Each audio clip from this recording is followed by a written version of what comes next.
Ngày tận thế tới rồi nha. Nhà tôi có một tiệm tạp hóa nhỏ xinh. Tưởng cả nhà sẽ cùng nhau vượt qua tới cuối luôn. Nhưng bà nội bảo bà từng trải qua thời khó khăn rồi. Nghe hay ho là ngày cứu viện chưa biết chừng nào tới. Phải tiết kiệm đồ ăn mới được. Sau đó cả nhà tôi giữ cả đống đồ tích trữ. Mà vẫn đói meo luôn. Bà nội thì giữ đồ ăn cho riêng mình. Chờ tới khi chú Út dẫn cả nhà tới. Mở mắt ra, cả nhà ba người tụi tôi quay lại. Ngày đầu tiên trời đổ mưa to. Bà nội lôi tôi từ trên giường xuống. Con bé lười biếng này, sấm đánh âm ầm mà còn ngủ được hả? Tôi giật mình tỉnh ngay lập tức, đối diện đôi mắt nghiêm nghị của bà nội. Ngẩn ra đó làm gì? Ba con sắp về rồi đó. Không mau dậy đi khuân đồ cho bà hả? Chẳng lẽ đợi bà già này tự làm luôn sao? Nghe giọng nói quen quen này, tôi mới nhận ra mình được sống lại rồi. Bà nội thấy tôi bắt đầu dậy, bèn thong thả bước ra cửa. Nhưng ngay giây sau, một người chạy xộc vào, đẩy bà té nhào. Người đó chính là mẹ tôi. Mẹ lao tới trước mặt tôi. Phương Phương, con yêu của mẹ, con không sao là tốt quá rồi. Con thật sự không sao hả? Tôi hiểu ra ngay lập tức. Mẹ tôi cũng được sống lại luôn. Tôi liếc nhìn sau lưng mẹ. Thấy bà nội đang ôm eo. Muốn hại bà già này sao nổi hả? Định làm bà té chết luôn hả? Đồ không biết nghĩ. Tôi vội nháy mắt với mẹ. Mẹ cũng hiểu ra liền. Dạ, mẹ đây à. Con vừa nãy lo quá nên không để ý. Bà nội tức xì khỏi luôn. Chào hay lắm, Chu Tú Hoa. Đợi Nhược Hải về đi. Coi chừng đó nha. Tôi với mẹ nghe xong tin trùng xuống. Vì kiếp trước ba tôi thương bà nội lắm. Nếu không phải ba cứ nghe lời bà nội, cả nhà tụi tôi đâu ra nông nỗi đó. Bà nội đóng sầm cửa đi ra ngoài, mẹ nắm chặt tay tôi. Nói với tôi, Phương Phương này, đừng sợ nha, lần này dù có liều mạng, mẹ cũng phải đổi ba con với bà nội đi cho bằng được. Rồi mẹ ôm tôi khóc òa lên. Phương Phương của mẹ, con yêu của mẹ, không thể để đói meo thêm lần nữa đâu. Kiếp trước cũng vào lúc này, mưa to bắt đầu rơi. Lúc đầu ai cũng nghĩ bình thường thôi. Ai ngờ mưa ngày càng lớn hơn. Chẳng bao lâu, lũ lụt tràn khắp nơi. Ra ngoài mua đồ cũng không nổi luôn. Mỗi ngày đều có người đói meo đi. Mà nhà tôi nhờ có tiệm tạp hóa nhỏ, đồ dùng đủ để sống bình thường. Chắc chắn cầm cự được 2 năm là ít. Nhưng bà nội cầm cây dao chặt rau, đứng chặn trước cửa phòng chứa đồ, bảo rằng mọi thứ trong nhà phải do bà chia. Lúc đầu thì, bà còn cho mỗi người một ổ bánh mì mỗi bữa, với một chai nước nữa, nhưng dần dần ít đi hẳn. Thành một ngày một ổ bánh mì, một chai nước, rồi thành nửa ổ bánh mì cho 3 người, một chai nước. Sau đó tôi đòi tới mức yếu xìu. Ba tôi muốn vào kho lấy đồ ăn, lại bị bà nội chặn lại. Nhược Hải, con muốn nhìn mẹ té chết trước mặt con hả? Con quên hồi ba con đi rồi. Mẹ đã tiết kiệm từng chút một, nuôi con với chú Út lớn lên sao nổi. Hồi đó mẹ cũng dựa vào tiết kiệm mà sống. Con nhỏ xíu cũng từng khổ cực qua rồi. Ăn cả vỏ cây mà vẫn sống được đó thôi. Con bé này, ngày ăn có chút xíu vậy. Chẳng lẽ đói meo thật được sao? Con không được nuông chiều nó. Ai biết mưa này còn kéo dài bao lâu nữa. Con làm vậy là hại cả nhà sau này đó nha. Ba tôi còn muốn lao tới. Bà nội cầm dao múa loạn xạ lên. Nếu con cứ đòi lấy đồ ăn cho nó, mẹ sẽ chạy ra ngoài, la toáng lên là nhà mình có đồ dự trữ. Ba tôi hết cách luôn, đành quỳ xuống dập đầu xin bà. Mẹ ơi, không cần nhiều đâu. Cho Phương Phương một ổ bánh mì thôi cũng được. Còn nhiều mà mẹ. Cho con bé đỡ đói chút được không? Nhưng bà nội nhất định không chịu. Chỉ là một con bé thôi mà. Dù có mất đi thì sao? Sau này con đẻ thằng con trai còn tốt hơn. Ít đi một miệng ăn nữa. Trong lời nói dai dòng của bà nội, tôi đòi tới mức chẳng còn sức nữa. Mẹ tôi khóc tới ngất luôn. Chẳng bao lâu cũng yếu đi. Còn ba tôi vì áy náy quá, lấy dao gọt trái cây tự làm mình đau luôn. Bà nội thì giữ đồ ăn cho mình. Cuối cùng đợi được chú Út dẫn cả nhà tới. Cháu yêu của bà nội ơi, cuối cùng cũng đợi được tụi con tới. Nhìn xem, bao nhiêu đồ đây. Bà giữ tốt lắm luôn nha. Tụi con muốn ăn gì thì cứ lấy nha. Nghĩ tới đây tôi tức muốn xì khói luôn. Tôi thầm thề trong lòng. Kiếp này tôi phải đuổi bà nội đi trước cho bằng được. Bà nội luôn thương chú út hơn. Chẳng ưa gì ba tôi cả. Bà giận ba tôi vì hồi đó không nghe lời bà. Không cưới con gái nhà bác, mà nhất quyết lấy mẹ tôi đến người nghèo ở làng. Lúc đầu thì, bà dùng tiền hưu trợ cấp cho nhà chú út. Còn muốn ở gần em họ nữa, nên sống chung với nhà chú út luôn. Sau này bà lớn tuổi, bị bệnh nặng một lần, nhưng không để thím út chăm. Nhất định bắt mẹ tôi vào viện lo cho bà. Bảo rằng từ xưa tới nay con cả phải lo cho cha mẹ lúc cuối đời. Khỏe lại rồi, bà lại nói quen mẹ tôi chăm sóc, rồi dọn qua nhà tôi ở luôn, sống chung với tụi tôi. Nhưng tiền hưu thì tháng nào cũng gửi cho chú út. Vì bà là mẹ góa, ba tôi thương bà lắm, luôn bảo tôi với mẹ nhường bà chút. Nhưng ai ngờ đâu, nhường mãi thành ra nhà tan cửa nát luôn. Nếu kiếp này ba tôi vẫn vậy, tôi đồng ý với mẹ. Hai mẹ con mình sẽ không cần ba nữa đâu. Đúng lúc này, cửa vang lên tiếng xe thắng gấp. Mẹ kéo tôi chạy ra ngoài, thấy ba tôi ướt nhẹp vì mưa. Bà nội lao tới mách lẻo ngay.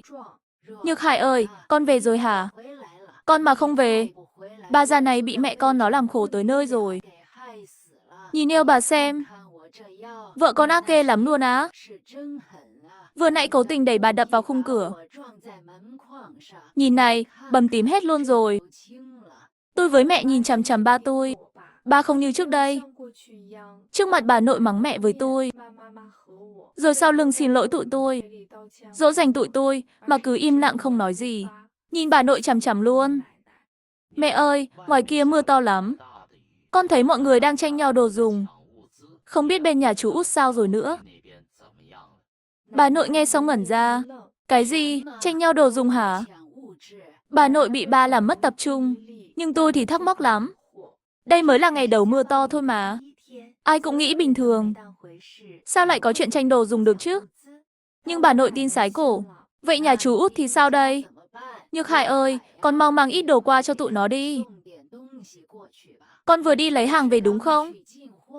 Ba tôi gật đầu cái rụp. Mẹ ơi, chắc chắn không thể bỏ mặc nhà chú được. Con định mang hết đống hàng lần này qua cho nhà chú luôn. Mẹ không yên tâm thì đi cùng con qua đó nha. Nhân tiện mẹ từng nói muốn nghỉ ngơi mà. Mưa to, trường học cũng nghỉ rồi. Mẹ qua nhà chú ở vài ngày đi. Đợi mưa tạnh con qua đón mẹ về. Bà nội nghe xong thích mê luôn. Tốt tốt tốt, con nghĩ chu đáo ghê. Để mẹ đi lấy ít đồ. Chúng ta đi nhanh nha. Nói xong bà nội chạy vào phòng thu dọn đồ đạc. Tôi không nhịn được hỏi ba luôn. Ba cũng quay lại rồi hả ba? Ba tôi cuối cùng cũng khóc òa lên. Quỳ sụp xuống đất luôn. Tự vung tay tát mình thật mạnh. Tố Hoa, Phương Phương, là ba không suy nghĩ. Là ba vô dụng mới làm khổ hai mẹ con. Ba thật đáng trách quá đi. Ba tệ quá mà. Tôi với mẹ cũng khóc theo. Lao tới ôm chầm lấy ba. Ba tôi hứa với tôi và mẹ. Hai người yên tâm nha. Kiếp này không ai làm khổ gia đình mình được nữa đâu. Chẳng bao lâu, bà nội kéo ra một vali to đùng. Nhìn là biết lấy không ít đồ nhà mình rồi. Nhưng tụi tôi chẳng nói gì. Chỉ muốn bà đi nhanh nhanh thôi. Đợi bà nội lên xe xong, ba tôi thì thầm với tụi tôi. Ba thuê một căn nhà ngay đối diện. Mật mã là ngày sinh của Phương Phương đó. Hai mẹ con qua xem trước đi. Đợi ba về rồi, tụi mình từ từ chuyển đồ qua sau. Tôi với mẹ vội vàng chạy qua đó. Tòa nhà này sát đường luôn. Nhìn ra cửa sổ có thể thấy tiệm tạp hóa nhà mình với cổng khu luôn. May quá, tụi tôi không thân với hàng xóm. Chẳng ai biết nhà mình có tiệm tạp hóa cả. Thế là không lo bị ai tranh đồ nữa rồi. Ba tôi đưa bà nội qua nhà chú út. Tới chiều tối mới lái xe nhỏ về. Cả nhà cùng ra tiệm sắp xếp đồ đạc. Chuyển qua nhà mới, sợ người khác để ý. Tụi tôi chỉ dám chuyển đồ buổi tối thôi. Mất cả tuần lễ luôn. mới chuyển hết mọi thứ qua đầy đủ. Xong xuôi đồ đạc rồi, ba tôi bảo tụi tôi, ba chọn thuê chỗ này. Không chỉ vì tiện chuyển đồ đâu, mà an ninh ở đây cũng tốt nhất nữa. Cửa sổ kính to này còn chống đạn luôn đó. Thế là tụi mình khỏi cần sửa sang gì thêm. Làm ầm ĩ quá. Ngược lại dễ khiến người khác để ý. Tôi gật đầu đồng tình. Giờ tụi mình lén lút dọn vào đây. Buổi tối đừng bật đèn nha. Thế thì người khác khó biết chỗ này có người ở. Rồi tụi tôi chia nhau đi mua thêm ít dao kéo. Đồ phòng thân như bình xịt hơi cay, ống nhòm các kiểu. Cùng với thuốc men, vitamin đủ loại, sau đó thì không ra ngoài nữa. Lúc này mưa to đã kéo dài hơn 10 ngày rồi. Đường phố bắt đầu ngập nước. Mọi người mới nhận ra có gì đó không ổn. Bắt đầu đội mưa ra ngoài tranh đồ đạc như điên. Đúng ngày hôm đó, ba tôi nhận được điện thoại từ bà nội. Lúc đầu ba chẳng muốn nghe đâu. Nhưng tôi nghĩ, giờ phải giữ bình tĩnh với bà nội và nhà chú Út đã. Dù sao nước chưa ngập lên cao, họ vẫn có thể qua làm ầm ĩ được. Như vậy sẽ lộ ra nhà mình có nhiều đồ dự trữ. Tụi mình dọn qua đây, dù kín đáo thật, nhưng không phải không ai biết đâu nha. Như bảo vệ ở cổng khu với người môi giới chẳng hạn. Ba tôi suy nghĩ một chút. Đúng là rủi ro thật. Người môi giới thì không sao, không ở khu này. Nhưng bảo vệ thì phải đề phòng. Bà nội họ mà làm ầm lên là nghe thấy ngay. Nói xong ba nghe điện thoại luôn. Bên kia vang lên giọng bà nội liền. Kiếp này, ba còn muốn ba tôi mang đồ qua nhà chú Út nữa. Nhược Hải ơi, con mau mang đồ từ tiệm qua đây đi nha. Con muốn mẹ với chú con đói meo luôn hả? Thấy ba tôi không lên tiếng, bà hét to hơn nữa. Nói với con đó, nghe thấy chưa hả? Đống đồ lần trước con mang qua. Chẳng giúp ích gì đâu nha. Con mang thêm rau củ, trái cây với đồ ăn liền qua đi. Bên cạnh vang lên tiếng thì thầm của thím Út. Mẹ ơi, như đây sao đủ? Nhà anh chỉ có 3 người thôi. Ăn không hết bao nhiêu đâu. Mẹ bảo anh mang phần lớn đồ trong tiệm. Qua đây luôn đi nha. Chú Út cũng góp lời theo. Mẹ ơi, đã mang qua thì chuyển hết một lần luôn đi. Kẻo sau này đường khó đi. Lại làm khổ anh còn nữa. Bà nội nghe xong mừng rỡ lắm. Nghe chưa hả con? Nhược Hải ơi, chú con thương con ghê chưa kìa. Con mang đồ qua cho tụi nó ngay nha. Cúp máy cái rục, ba tôi giải thích với tụi tôi. Tú Hoa ơi, kiếp này ngoài mẹ với Phương Phương, chuyện của ai ba cũng chẳng quan tâm nữa. Những ẩn nghĩa đó ba trả hết ở kiếp trước rồi. Chút nữa ba tự biết cách từ chối họ. Rồi tụi tôi bắt đầu chuẩn bị ở yên trong nhà. Tôi đi sạc đầy mấy cục pin dự phòng công suất lớn. Luân phiên sạc cho hết. Mẹ thì lấy hơn chục chậu hoa mới mua. Gieo hạt rau dễ trồng vào. Ba dùng dây xích khóa cửa cầu thang lại. Còn gia cố thêm mấy thanh sắt nữa. Bận rộn tới tận tối luôn. Điện thoại bà nội lại gọi tới. Ba cố ý đi ra gần cửa sổ. Mở hé cửa một chút. Nghe máy giữa tiếng mưa rơi. Nhược Hải ơi, con qua chưa hả? Sao lâu vậy trời?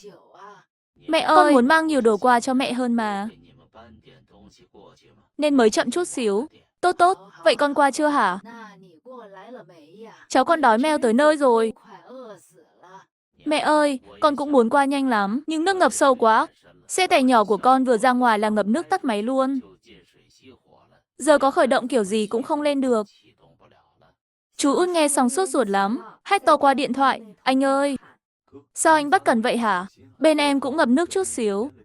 Nhưng xe vẫn chạy được mà. Anh không chạy từ từ qua được sao? Anh không phải lo quá sao nổi. Với lại chỗ tụi em với chỗ anh là hai khu khác nhau. Có khi mưa bên anh lớn hơn bên em. Đừng lo, giờ anh đi tìm chỗ sửa xe ngay đây. Bên em nước ngập chưa sâu. Tụi em tự ra ngoài mua ít đồ đi nha. Cố thêm 2 ngày nữa. Anh đảm bảo mang đồ qua cho tụi em. Bảo tụi em tự bỏ tiền mua hả? Ha, nói vậy không thấy ngại sao nổi. Đồ anh có sẵn, sao bắt tụi em mua chứ? Với lại giờ đồ ngoài kia đắt đỏ lắm. Anh cũng biết nhà em khó khăn mà. Hơn nữa mẹ còn ở đây, thêm một miệng ăn nữa. Anh cũng hết cách rồi mà. Tụi em thiếu tiền thì Anh chuyển qua cho ít nha. Nghe tới chuyện chuyển tiền, bên kia đồng ý liền luôn. Bà nội còn nhấn mạnh, Nhược Hải ơi, con chuyển nhiều nhiều chút nha. Giờ mua đồ mắc lắm đó. Chú con áp lực lớn lắm. Dạ, con biết rồi, con chuyển qua liền. Cúp máy xong, ba tôi im lặng một lúc. Kiếp trước thì, họ mất nửa năm mới lén qua tìm tụi mình. Thế là lúc đầu họ cũng mua được đồ dự trữ đó chứ. Vậy mà vẫn cứ đòi hỏi tụi mình không ngừng. Thậm chí muốn tụi mình chuyển hết đồ trong tiệm qua. Chẳng quan tâm tới cả nhà ba người tụi mình luôn. Thế này càng tốt. Họ không tử tế thì đừng trách tụi mình. Lòng cũng chẳng áy náy chút nào. Ngày hôm sau, mưa càng to hơn nữa. Nhìn từ cửa sổ, nước cứ dâng lên mỗi ngày. Một tuần sau, nước ngập tới bảng hiệu tiệm nhà mình luôn. Tình hình căng thẳng lắm rồi. Mọi người bắt đầu tranh đồ nhau. Mấy nhà còn có trẻ nhỏ nữa, hay si. Mưa to che hết tầm nhìn. Chỉ khi sấm chớp lóe lên, mới thấy loáng thoáng được chút xíu. Nhưng qua tiếng hét chói tai ngoài kia, cũng đoán được bên ngoài đang rối loạn thế nào. Từ hôm nay trở đi, ban ngày không mở cửa sổ, đêm xuống hé chút cho thoáng thôi. Tránh dùng lửa trần. Dùng bếp từ nấu ít đồ ăn nha. Theo kiếp trước tính lại thì, một là nước, điện, mạng mất hết luôn. Bên ngoài sẽ hỗn loạn hơn nữa. Tụi mình phải cẩn thận hơn. Đừng để ai để ý tới tụi mình nha. Ngày thứ 16 mưa to ập xuống. Nước lũ đã tràn lên tới tầng 10 rồi. Ngày càng nhiều người ở tầng dưới chen vào cầu thang. Tôi hé rèm ra một chút. Dùng ống nhòm quan sát khu nhà cũ của tụi tôi. Từng hành động một. Lòng tôi khẽ run lên. Chậm chạp, có vài người khỏe mạnh xông vào nhà người khác. Ông chủ nhà bị ngã nhào ngay phòng khách. Bà chủ chạy ra khỏi nhà, bị người đuổi theo làm ngã đau điếng. Rồi cũng ngã lăn ra sàn. Xảy ra mấy lần như vậy, cầu thang lại yên tĩnh trở lại. Tôi tưởng ngày tháng sẽ bình lặng vậy luôn. Hôm đó mẹ tôi lại xem mấy chậu rau của mẹ. Mấy cây rau xanh đã bắt đầu nảy mầm. Nhưng ai ngờ đâu, mẹ tôi tiện tay cầm ống nhòm nhìn thử. Đột nhiên hét lên một tiếng. Bà nội con với chú út tới rồi, là bà nội với chú út đó. Tôi không có ống nhòm, nhưng nhìn xuống từ đây, thấy một chiếc xuồng cao su màu vàng đang trôi lềnh bềnh trên dòng nước đục. Trên xuồng có hai bóng người. Sao lần này họ tới sớm vậy chứ? Theo lời Phương Phương nói, kiếp trước không phải sau khi tụi mình ra đi, rồi thêm 1 tháng nữa họ mới tới sao? Đúng rồi, phải 2 tháng sau mới tới chứ. Kiếp trước lúc hỗn loạn thì không ra ngoài được nữa. Bà nội cũng biết chuyện đó, nên là không ép ba mang đồ qua cho nhà chú út đâu. Tôi đoán lúc còn liên lạc được, bà nội chắc đã gọi cho nhà chú út rồi. Bảo họ rằng, tới lúc đó qua tìm tụi mình đi. Bà nội sẽ giữ đồ chờ họ tới. Kiếp trước họ chắc cũng có ít đồ dự trữ. Lần này vì ba mang ít đồ qua đó, lại nói sao còn mang thêm nữa. Họ tiếc tiền, chắc không mua nhiều đồ đâu. Rồi thêm bà nội nữa. Tiêu hao càng nhiều hơn. Mẹ tôi nghiêng người tới trước. Mẹ thấy bà nội gầy đi nhiều quá. Chú út thì vẫn tròn trịa, trắng trẻo. Thì mút ghê gớm vậy mà. Chắc không cho bà nội ăn nhiều đâu. Mẹ thấy nếu không phải vì cần bà nội làm con tin, để qua đòi đồ tụi mình, bà chắc chẳng trụ được tới giờ. Bà nội với chú út vẫn cố trèo xuồng, hướng về tòa nhà cũ tụi tôi từng ở. Không biết nhà mình có bị họ phát hiện không? Gần mấy cửa sổ, ló ra mấy khuôn mặt gầy gò, xanh xao. Nhìn như người mệt mỏi, ngó xuống dưới. Nhưng bà nội với chú út chẳng hay biết gì. Mọi người nhìn kìa, đó không phải bà cụ nhà tiệm tạp hóa ở cổng khu sao? Lúc này bà quay lại đây làm gì chứ? Con trai bà hình như cũng ở khu này, nhưng không biết ở tòa nào. Nhanh nhìn xem, xuồng họ hướng về phía tụi mình rồi. Chắc chắn là tới lấy đồ đó. Con trai bà mở tiệm tạp hóa mà, nhà chắc chắn có đồ dự trữ. Nếu đi theo họ, biết đâu được con trai, con canh họ cho kỹ nha. Như Yến, đi lấy đồ với mẹ nào. Hồi trước dám tranh trứng gà với mẹ ở chỗ bán đồ bổ. Lần này mẹ phải lấy lại cả vốn lẫn lời luôn. Ngày tận thế tới rồi, bà nội họ trèo xuồng cao su. Vất vả lắm mới tới được tòa nhà cũ của tụi tôi. Bà nội trông cẩn thận từng chút. Chú út bám sát ngay sau. Họ gần như chạy ù lên luôn. Nhanh chóng lao lên cầu thang. Nhưng đằng sau họ, có người đang lén lút đi theo. Lúc này tôi đứng ở cửa sổ nhà mới, yên lặng nhìn mọi chuyện bên đó. Bọ ngựa bắt ve, chim sẻ rình sau, nhà Lương Thục Phân chẳng hề biết có người theo sau. Ngay sau đó, hai người khỏe mạnh lao tới sau lưng bà nội họ. Sau một lúc ngất xỉu ngắn, hai người bị kéo vào một góc khuất nhỏ. Một người cầm chai chất lỏng màu vàng nhạt, chậm chậm đổ lên đầu hai người. Họ từ từ ngẩng đầu lên, ánh mắt đầy hoang mang và bối rối. Nói đi, đồ dự trữ còn lại giấu ở đâu? Chú út sợ tới mức run bần bật. Không có đâu, hai anh ơi, tụi em thật sự không có đồ. Không tin thì hỏi mẹ em đi. Hai người kia cùng nhìn sang bà nội. Bà nội sợ tới mức ngã ngồi xuống đất. Hai anh ơi, nhìn tụi em giống có đồ ăn không chứ? Bà già này 2 ngày rồi chưa ăn gì hết. Xin hai anh tha cho tụi em đi. Nghe vậy xong, người kia nhìn kỹ hai người trước mặt, rồi đẩy Lương Thục Phân ra trước mặt họ. Người này tụi bay biết không? Nhìn thấy Lương Thục Phân ngay lập tức, bà nội biết giấu không nổi nữa. Xin anh khoan dung chút. Tha cho nhà tụi em đi. Con trai lớn nhà tôi có đồ dự trữ. Ngay trong tòa nhà này luôn. Chìa khóa trong túi tôi đây. Tôi dẫn mấy anh đi lấy. Chú út thấy vậy cũng vội nói theo. Đúng đúng, hai anh ơi. Em trai tôi mở tiệm tạp hóa đó. Đồ dự trữ trước khi mưa đã chuyển về nhà rồi.